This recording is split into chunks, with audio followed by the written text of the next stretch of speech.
hemos concluido con el amplificador par complementario. Ahora, obviamente, todavía de estos amplificadores existe un paso más, porque si ustedes recuerdan, en la clasificación de los amplificadores de potencia, hemos puesto el amplificador clase A, el clase B, el clase C y el clase D. El clase C son amplificadores de radiofrecuencia. Esos amplificadores de potencia no los vemos todavía a este nivel. Eso es tema de otras materias. El amplificador clase D, el amplificador digital, sí deberíamos mirarlo, pero lastimosamente no se puede hacer aquello, puesto que hasta aquí no hemos visto nada de sistemas digitales. Eso también corresponde a otra materia. Pero si entendemos el amplificador clase B, el clase D es muy sencillo. Se utilizan transistores, o ya sean bipolares o unipolares, trabajando del corte a la saturación. Esa es una de las aplicaciones que se tiene del transistor como amplificador de potencia, pero cuando trabaja del corte a la saturación está trabajando como llave cerrada o llave abierta. ¿Y eso qué significa? Llave cerrada puede significar cero de tensión, llave abierta puede significar máxima tensión, que en los sistemas digitales corresponden a un 0 o a un 1 lógico. Y que dependiendo esa forma de conducir de los amplificadores, van también entregándonos potencia, pero en una determinada formación. Entonces, por ese hecho, por no conocer todavía los sistemas digitales, es que nosotros no vemos todavía el amplificador digital o el clase D. Entonces, paciencia, cualquier momento, una vez que se avance en materias de digital, y ustedes lo van a hacer el próximo semestre, pues es muy fácil introducirnos a ese amplificador. El amplificador clase D digital no solo tiene aplicaciones en el campo de la audiofrecuencia, también tiene muchas otras aplicaciones. Por lo tanto, sí o sí, en cualquier momento se va a ver ese amplificador. Y es de los más sencillos que existe. Mucho más fácil que nuestro amplificador clase B que hemos visto. Así que, no, todos los sistemas digitales son recontra sencillos.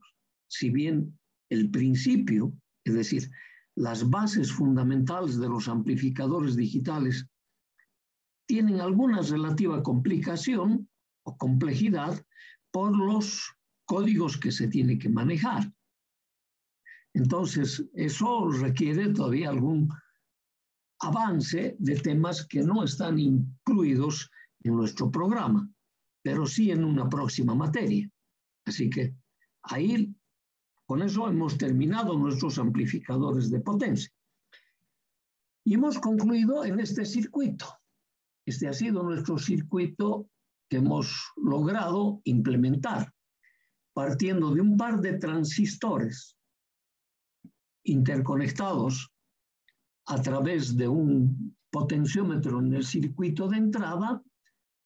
Hemos desarrollado sobre una carga puesto a la salida de ese par de transistores, una componente de alterna en base al movimiento del cursor del potenciómetro. Y en esa forma de generar una señal de alterna sobre la carga, hemos ido notando una serie de deficiencias que se presentan con estos amplificadores. Las deficiencias estaban vía la distorsión. Por ejemplo, la primera que encontramos fue la distorsión por cruce.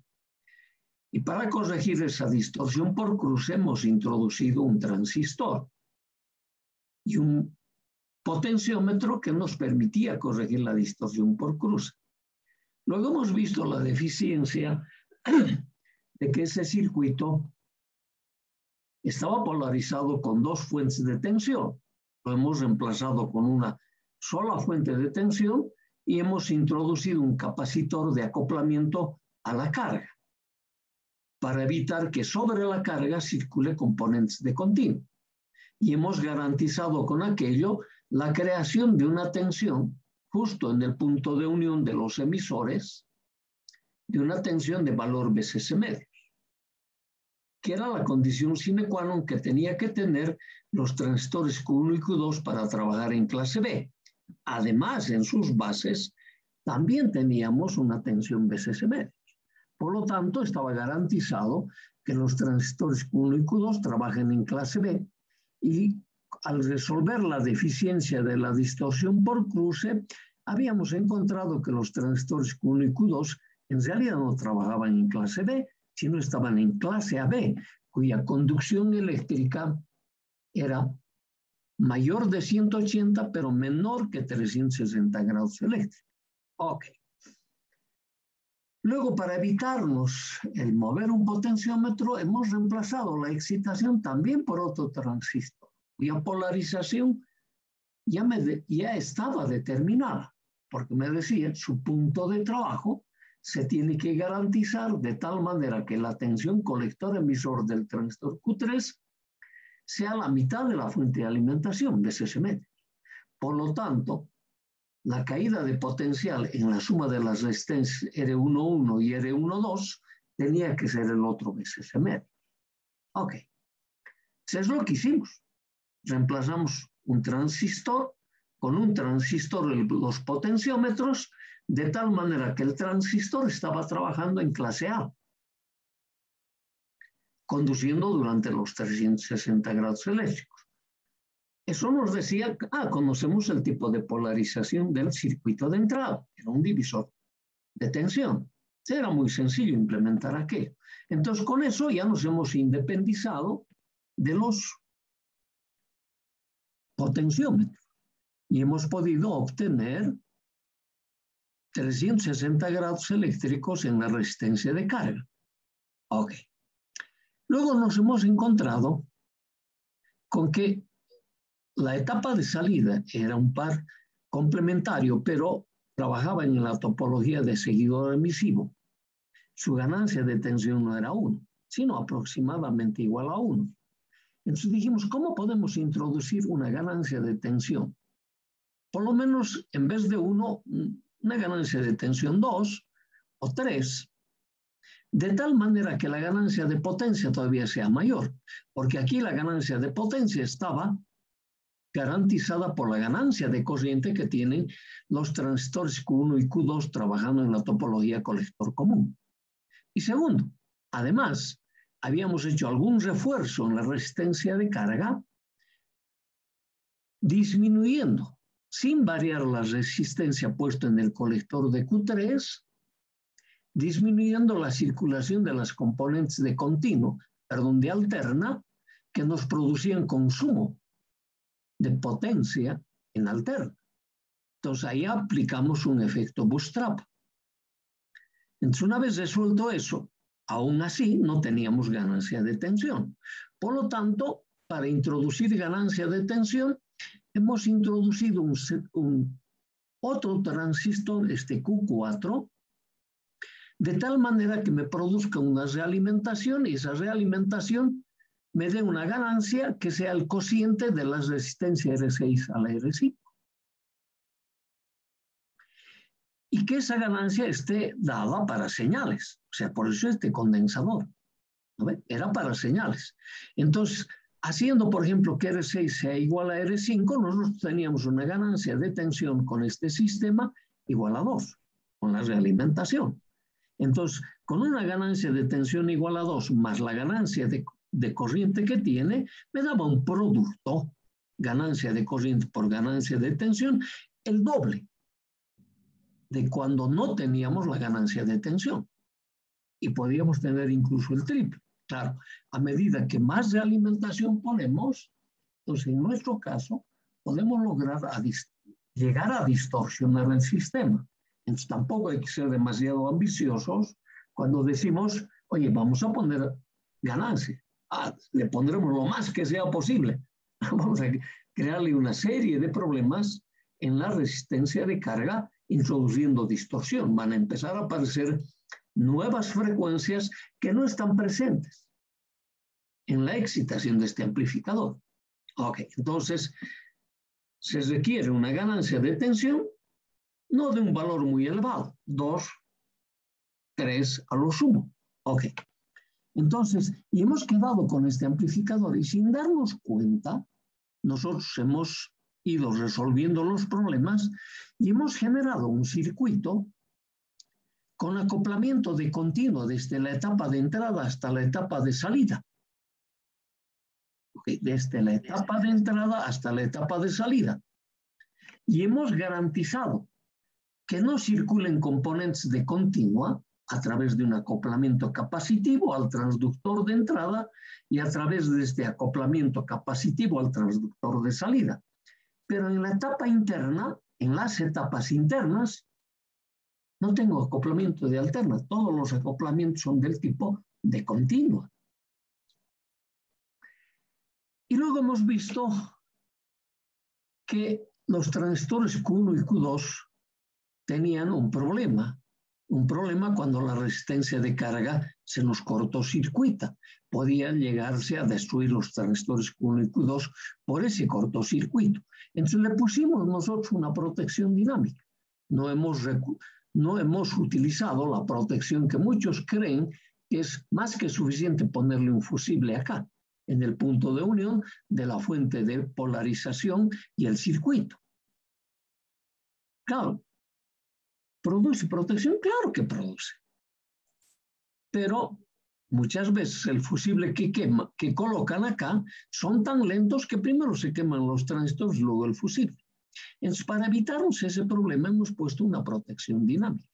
Y la protección dinámica cuesta tanto como cuesta el amplificador de salida, porque está formado por otro par complementario.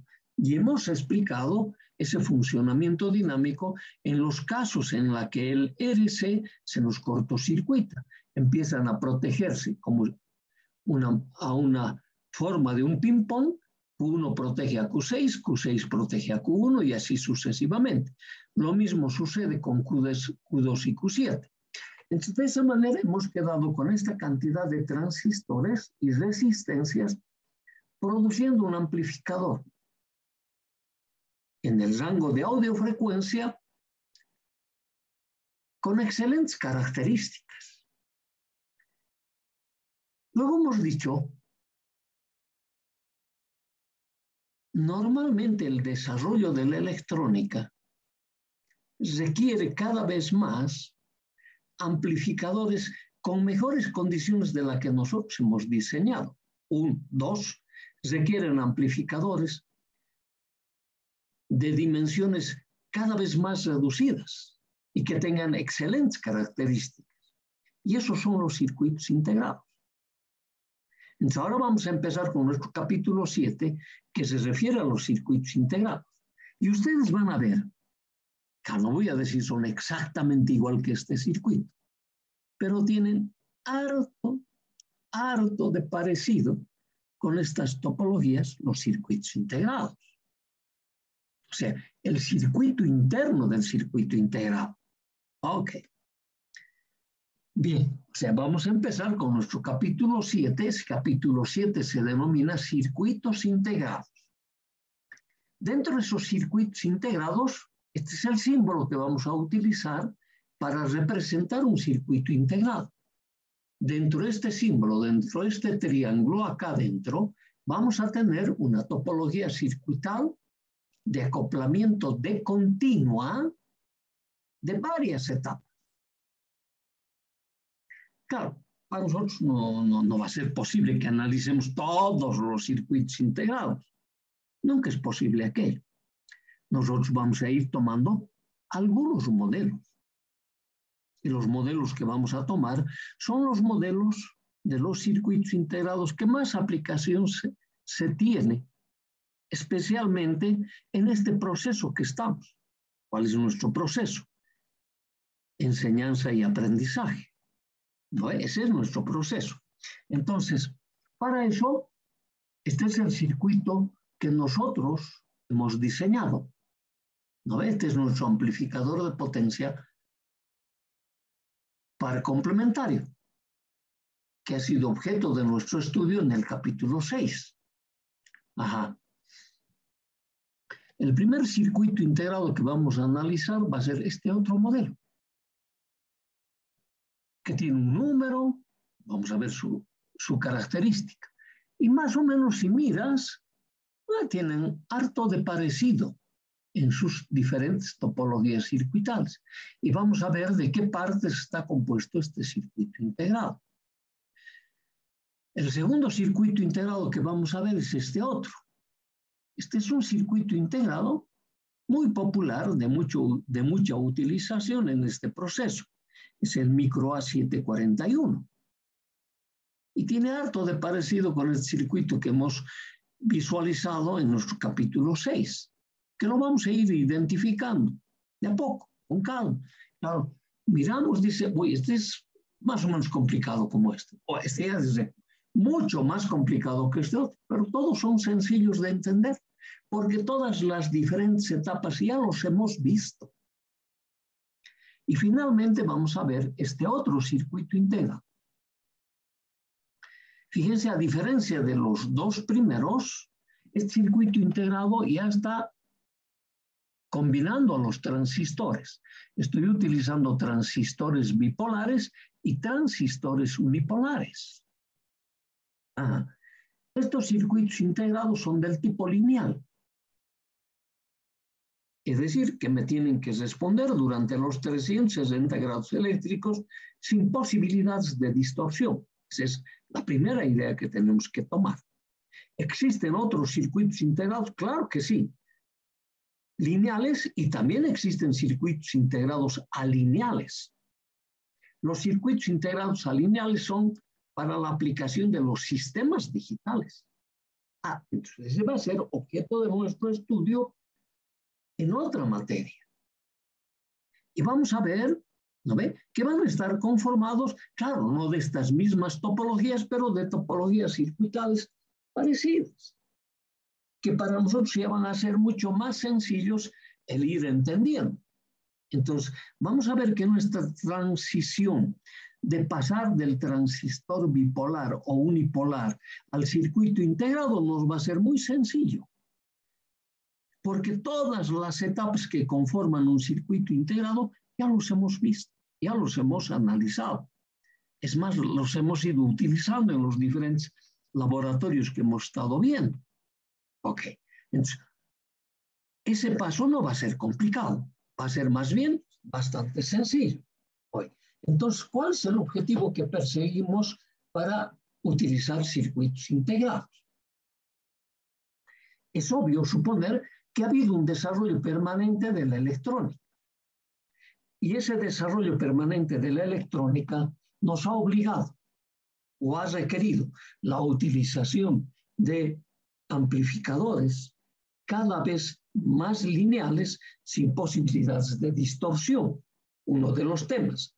Y el otro de los temas es que ese amplificador esté realizado en un sistema cuyas dimensiones sean los más reducidos posibles. Y hoy en día, el desarrollo de la electrónica nos permite obtener en una sola pastilla de silicio, esa pastilla de silicio tiene dimensiones más o menos similares a la de un solo transistor, pero dentro de esa pastilla de silicio nosotros tenemos colocados varios transistores, así como el que hemos visto, por lo menos unos 7 u 8 transistores, incluso mucho más que ellos. Y tiene excelentes características. Y a esos dispositivos se los conoce como circuitos integrados. Y los circuitos integrados en un principio se realizaron como amplificadores de tensión. Por lo tanto, tenían las características ideales de un amplificador de tensión. Andás recordando esas ideas que enseguida los vamos a volver a plasmar en nuestro tema llamado circuitos integrados.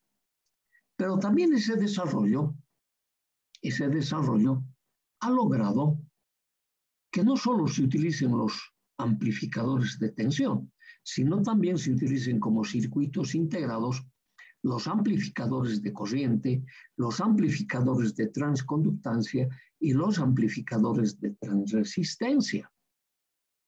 Existen hoy en día los 4 tipos de circuitos integrados, representando las características ideales de cada uno de estos amplificadores, que en cada caso son diferentes, que después también los mencionaremos.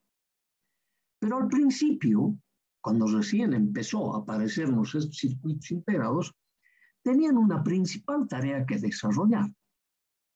¿Qué tarea? Aparte de realizar la amplificación, en mi caso de tensión, tenía que ir resolviéndome algunas operaciones matemáticas, como el tema de la suma, la resta, la multiplicación, la división. Entonces, como tenía que resolver operaciones, a estos circuitos integrados lineales se los vino a denominar en un principio amplificadores operacionales, porque su principal aplicación estaba en el campo de resolver estas ecuaciones para poder disponer de lo que en un principio había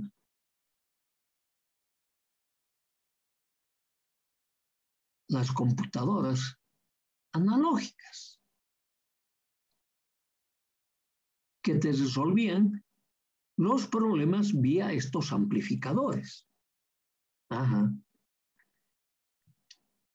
Entonces, el primer desarrollo se hizo para esa aplicación.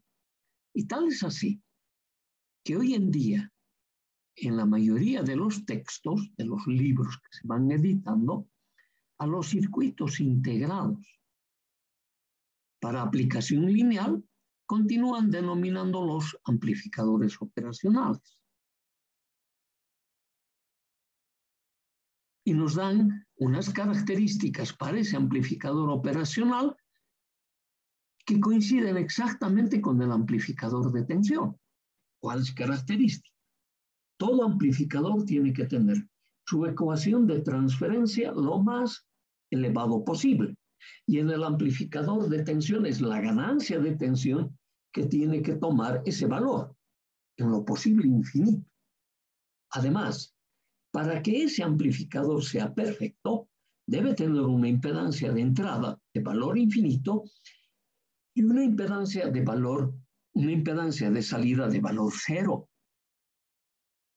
Entonces, hoy en día se va colocando esas especificaciones a los circuitos integrados. Y cuando miramos esas especificaciones decimos, no, todos los circuitos integrados son para amplificadores de tensión. En realidad no es así. Porque el amplificador de corriente, que también existe como circuito integrado, no tiene esas mismas especificaciones. Recordaremos, un amplificador de corriente tiene que tener su ecuación de transferencia la más elevada posible. ¿Y cuál es la transferencia? La relación de corrientes, de salida versus entrada. Entonces, su ganancia de corriente lo más elevada posible. En ese tema, coincide con lo que dice el amplificador de tensión, su ecuación de transferencia lo más elevada posible. Claro, en cada caso las definiciones son diferentes, pero me dice ganancia infinita. Y donde empieza a haber diferencias y substancial son en las impedancias. Si el circuito integrado es un amplificador de corriente, tiene que tener una impedancia de entrada de valor cero y una impedancia de salida de valor infinito. Eso ya no coincide con la anterior característica. Claro, pero nosotros hemos estudiado los 4 tipos. Si bien al principio vamos a estar utilizando las condiciones para un amplificador de tensión, nos va a ser muy fácil pasar a los otros amplificadores sin problema alguno. Por lo tanto, nunca nos vamos a confundir, pese a que la bibliografía actual al circuito integrado lineal continúa denominándolo amplificador operacional. Y el amplificador operacional tiene las características ideales de un amplificador de tensión. Pese a eso, no nos vamos a confundir cuando ese circuito integrado corresponda a un amplificador de corriente, o a ese amplificador corresponda a un amplificador de transconductancia o de transresistencia. Ok. Entonces, ligeramente hemos repasado esas condiciones. Entonces, los amplificadores realizados con transistores, donde hemos aplicado realimentación, hemos procurado que sean lo más lineales posibles. Nunca los vamos a conseguir en su total linealidad. Han visto el amplificador de potencia clase B que hemos hecho, hemos tenido muchísimos problemas. Incluso hemos llegado hasta decir, oye, el condensador se descarga o no se descarga totalmente, como si fuese el tema central. No, no es el tema central, por si acaso. El tema central es ver cómo funciona el transistor, el elemento activo. Ok, porque el elemento pasivo ya lo has analizado en la materia de redes. Y ese no era el principal problema. Ok, pero no importa, siempre es oportuno poder mirarlo también en alguna otra oportunidad y recordar lo que hemos aprendido en la materia de redes. Ok, entonces pensando en ese tema, seguramente nuestros amplificadores con transistores, si bien van a seguir existiendo, porque los circuitos integrados están hechos a base de transistores, pero las dimensiones que se logran en un circuito integrado y las características ya compensadas que tiene el circuito integrado, obviamente en cualquier tipo de amplificación, si disponemos de un circuito integrado, ese es el primero que vamos a usar, porque ya el fabricante del propio circuito integrado se ha preocupado por nosotros que éste tenga las características lineales. Esa misma fue también mi esperanza cuando yo era estudiante. Yo decía, no, pues con el pasar del tiempo, transistores nunca más, decía yo, porque es complicado. Todos vamos a utilizar el día, y yo estoy hablando de hace muchísimos años atrás, cuando yo era estudiante. Mira, han pasado tanto tiempo ya. No voy a decir, ha pasado un siglo. No vayan a creer que soy tan viejo también, ¿no ve? Ok, pero ha pasado harto y todavía estamos utilizando los transistores hoy en día, pero también seguimos utilizando los circuitos integrados, cada vez con mayor preferencia, pero hay determinadas funciones que no los podemos reemplazar. Entonces, es bien fácil.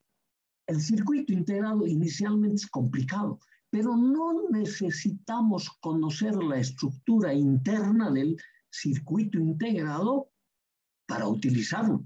Eso lo vamos a ir probando.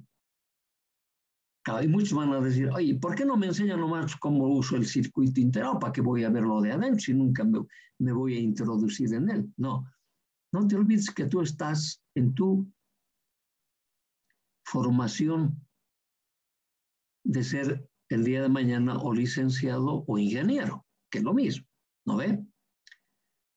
Y de ahí todavía tienes una formación, se llama pregrado el que estamos haciendo, ¿no ve?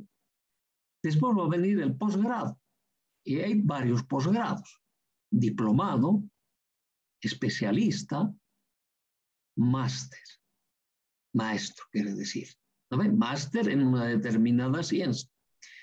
Pero todavía después tienes otros más, doctorado. Ajá. Y normalmente esas personas que llegan a esos niveles, ¿no ve? Son los que van a generar ciencia y tecnología.